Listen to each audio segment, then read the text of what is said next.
अस्सलाम वालेकुम व्यूवर्स। तो आज मैं आपके साथ कोफ्तों की रेसिपी शेयर करूंगी। इसको बनाना बहुत ही आसान है। तो यहाँ पर जी मेरे पास जो है हाफ़ के जी जो है वो बोनलेस चिकन है। तो इसको मैंने वॉश वगैरह कर लिया है। अब हम इसको जो है वो सबसे पहले चॉप करेंगे। तो यहाँ पर देखिए जी कुछ मैंने चॉप कर लिया है और बाकी जो रह गया है अब हम उसको मज़ीद चॉप करेंगे। तो देखिए जी चिकन को मैंने चॉप कर लिया है। आप देख सकते हैं कि इसको मैंने कितना बारीक जो है वो चॉप किया है। आपने इसको बिल्कुल इसी तरीके से ही चॉप करना है। तो अब हम इसमें जो है वो प्याज डालेंगे। प्याज का पानी वगैरह मैंने निकाल लिया था। 1 चम्मच अदरक लहसुन का पेस्ट डालेंगे इसमें। 2 से 3 हरी मिर्चें हैं, इनको मैंने चॉप कर लिया था, ये डालेंगे। तो यहाँ पर जी अब हम इसमें खड़े मसाले शामिल करेंगे। तो 1 टेबल स्पून मैं इसमें नमक शामिल करूँगी। हाफ़ टी स्पून जो है वो हम इसमें हल्दी पाउडर शामिल करेंगे। और यहाँ पर जी पिसी हुई लाल मिर्च जो है वो 1.5 टी स्पून जो है वो हम पिसी हुई लाल मिर्च पाउडर शामिल करेंगे।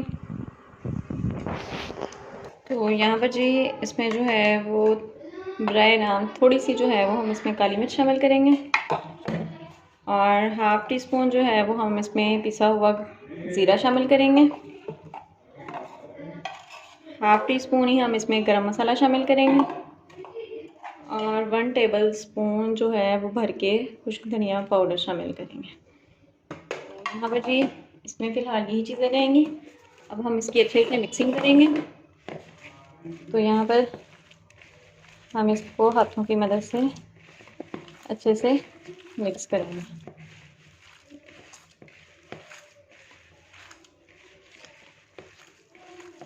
जो सारा प्रोसेस होता है वो ये मिक्सिंग का होता है और हमारी जो चीज़ें हैं उनका होता है कि हमने कौन सी चीज़ें जो है वो कितनी मिकदार में डालनी है। तो अब हम इसकी अच्छे से मिक्सिंग कर लेंगे। तो जी यहाँ पर जो है वो मैंने अच्छे से मसाले की जो है वो मिक्सिंग कर ली है। तो यहाँ पर जी मेरे पास 2 से 3 टेबल स्पून जो है वो बेसन है, इसको मैंने रोस्ट कर लिया है। अब जो है वो हम इसको 2 टेबल स्पून जो है वो हम इसमें शामिल करेंगे बेसन और इसको अच्छे से मिक्स कर देंगे। बेसन डालने का फ़ायदा ये होता है इससे जो कोफ्ते हैं वो टूटते नहीं हैं। इसमें आप लोग अंडा भी शामिल कर सकते हैं, मैदा भी शामिल कर सकते हैं। अगर है तो डाल लें, अगर नहीं है तो कोई बात नहीं, लेकिन अगर डालेंगे तो ज़्यादा अच्छा है। इससे जो हमारे कोफ्ते हैं वो स्ट्रॉन्ग रहेंगे, टूटेंगे नहीं। तो यहाँ पर जी हमारा जो मिक्सचर वगैरह है वो तैयार हो गया है कोफ्तों का। अगर तो हम इसको अगर आपके पास टाइम है तो आप इसको 1 से 1.5 घंटा तक स्टे दे दें, फ्रिज में रखते हैं इसको, तो उससे भी जो है वो कोफ्ते है ना वो टूटेंगे नहीं।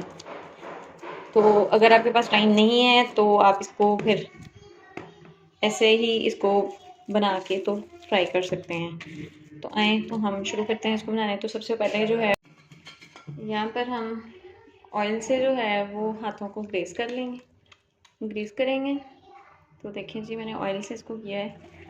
तो अब हम इसको इसकी बॉल्स बनाना शुरू करेंगे।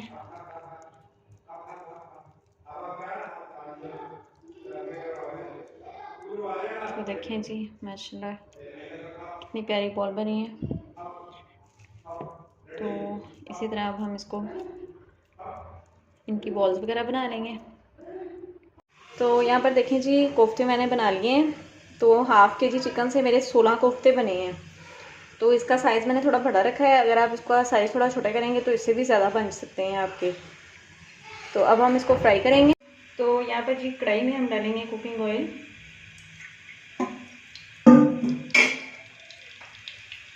कुकिंग ऑयल को हम गर्म होने देंगे।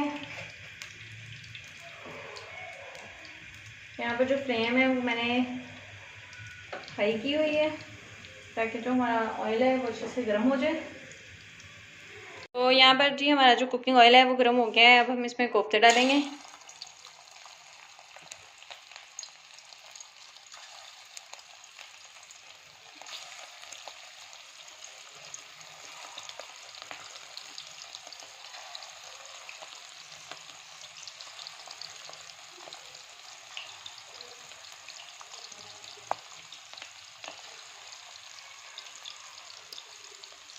तो यहाँ पर जी जो फ्लेम है वो पहले जब हमने कोफ्ते डालने हैं तो हाई करनी है, ताकि जो हमारे कोफ्ते हैं वो टूटे ना। उसके बाद जो है जो फ्लेम है उसको हमने जो है वो मीडियम टू लो कर देना है। हाई फ्लेम से ये होगा कि जो कोफ्ते हैं वो बाहर से तो हमें पके हुए नज़र आएंगे, लेकिन अंदर से वो कच्चे रहेंगे। इसलिए आपने इसकी जो फ्लेम है उसका भी ध्यान रखना है। यहाँ पर जी अब हम इनकी जो है वो साइड चेंज करेंगे।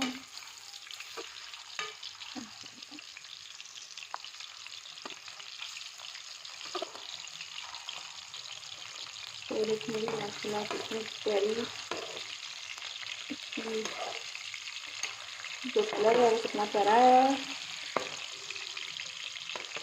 तो यहाँ पर हम इसकी साइज चेंज करेंगे।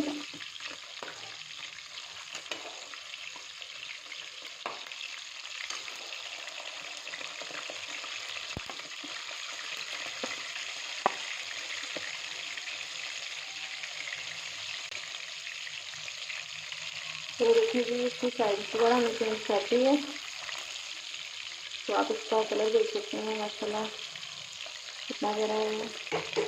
तो यहाँ पर अब हम इसको तकरीबन 5 से 7 मिनट जो है वो अच्छे से इसको पकाएंगे। अगर हम इसको पकाएंगे नहीं तो हमारे जो कोफ्ते हैं वो कच्चे रहेंगे, जो कि बिल्कुल भी खाने को दिल नहीं करेगा। तो आपने इसकी पकाई लाजमी करनी है। तो यहाँ पर जी जो हमारा प्याज और टमाटर थे उनको मैंने 5 मिनट वेट लगाया था, तो ये आलमोस्ट गल तो चुके हैं, लेकिन अब हम इसको जो है वो ग्राइंड करेंगे ताकि ये मज़ीद जो है वो घुल मिल जाए। और यहाँ पर जी जो कोफ्ते हैं वो मैंने फ्राई कर लिए हैं, तो ये आप इसकी लुक देख सकते हैं माशाल्लाह कितनी प्यारी आई है, और उसका कलर भी आप देख सकते हैं, और ये बिल्कुल भी टूटे नहीं हैं।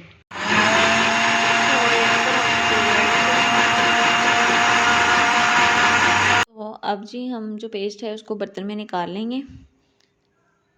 तो अब हम इसकी ग्राइंड करने के बाद जो पानी था उसको हम ड्राई करेंगे पहले, उसके बाद जो है वो कुकिंग ऑयल शामिल करेंगे। तो यहाँ पर जी पानी जो है वो हमारा ऑलमोस्ट जो है वो ड्राई हो गया है।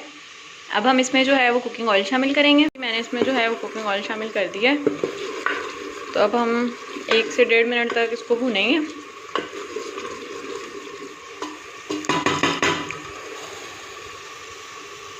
तो यहाँ पर जी 1 से 1.5 टेबल स्पून जो है वो मेरे पास अदरक लहसुन का पेस्ट है। तो यहाँ पर हम अदरक लहसुन के पेस्ट को 2 से 2.5 मिनट तक तो अच्छे तरीके से भूनेंगे, ताकि जो अदरक लहसुन की स्मेल है वो ख़त्म हो जाए। यहाँ पर जो लोग हैं वो अक्सर गलती करते हैं, अदरक लहसुन को जो है वो अच्छे तरह से वो भूनते नहीं हैं, जिसकी वजह से जो है वो लहसुन की जो स्मेल है वो जाती नहीं है, और जो स्मेल है वो खाने में आ रही होती है, तो जिसकी वजह से जो सालन है वो बहुत जायका लगता है और खाने को दिल नहीं करता। तो यहाँ पर जो है वो आपने अदरक लहसुन की जो बुनाई है वो बहुत अच्छे तरीके से करनी है, ताकि जो अदरक लहसुन की स्मेल है वो ख़त्म हो सके। तो यहाँ पर देखें जी माशाल्लाह से जो हमारा पेस्ट है प्याज टमाटर अदरक लहसुन का वो कितना प्यारा सा बन गया है, और इसका कलर भी आप देख सकते हैं कितना प्यारा आया है। जी 1 टेबल स्पून हम इसमें नमक शामिल करेंगे। 1 टेबल स्पून जो है वो लाल मिर्च पाउडर शामिल करेंगे, और 1 से कम और हाफ से ज़्यादा जो है वो हल्दी पाउडर शामिल करेंगे। तो यहाँ पर फिलहाल अभी हम यही मसाले इसमें शामिल करेंगे, और यहाँ पर इसको अच्छे से मिक्स कर देंगे, और 1 से 1.5 मिनट तक जो है वो हम अच्छे से इनकी जो है वो बुनाई करेंगे, ताकि मिर्चों का जो कच्चापन है वो ख़त्म हो।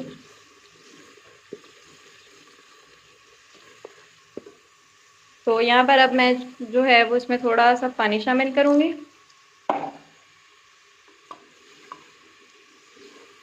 और मज़ीद हम इसको थोड़ी देर के लिए भूनेंगे।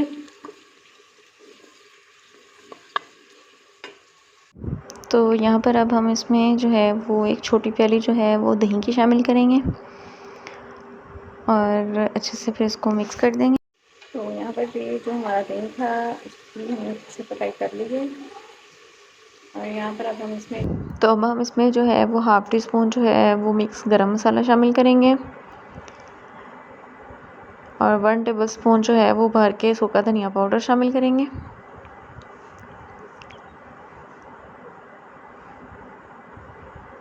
और यहाँ पर जी हाफ़ टी स्पून इसमें हम ज़ीरा पाउडर शामिल करेंगे और यहाँ पर अच्छे से इसकी जो है वो मिक्सिंग कर देंगे।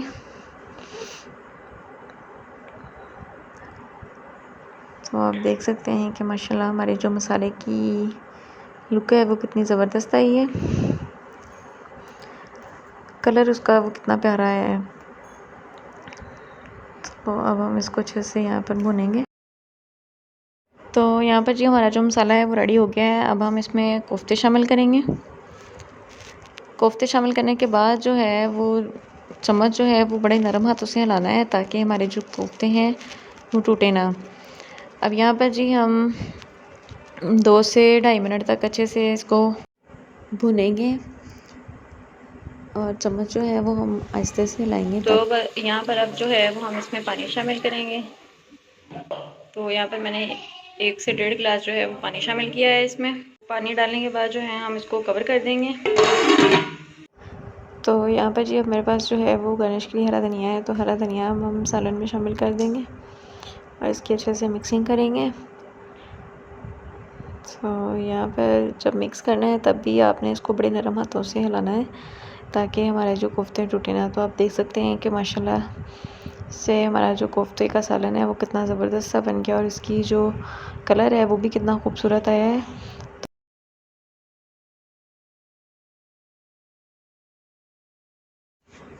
तो ये है जी हमारी कोफ्तों की फ़ाइनल लुक। आप देख सकते हैं कि जो हमारे कोफ्ते हैं वो बिल्कुल भी टूटे नहीं हैं।